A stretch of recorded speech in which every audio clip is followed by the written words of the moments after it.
Hi! Good morning, Bulakeños.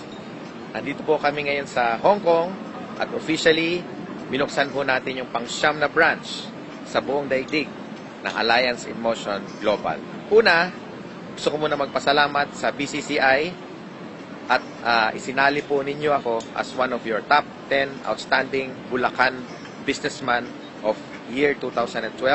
Malaking karangalan po sa akin, sa pamilya ko po at sa pamilya ng Alliance in Motion Global.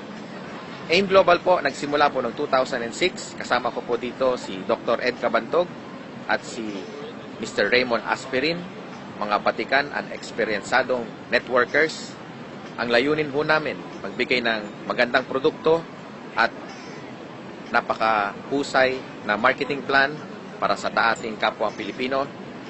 Ang aming challenges, nung nagsimula po kami, marami hong tao nagsasabi na ang network marketing ay hindi legal na negosyo, hindi nagtatagal, scam.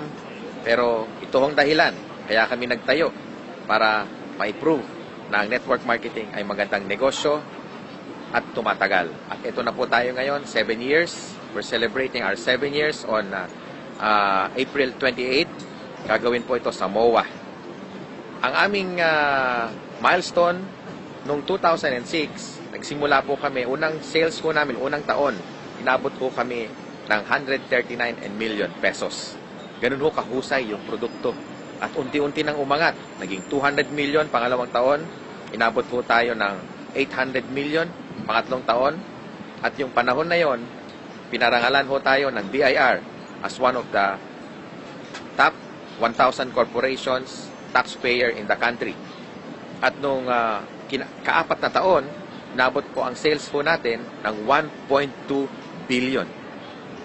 And after that, umabot po tayo ng 1.5 and last year po, 2012, ang sales po natin ay 1.7 billion. Sorry, 1.7 billion. Ang values po ng company ay honesty, integrity, legal, ethical, at moral na negosyo.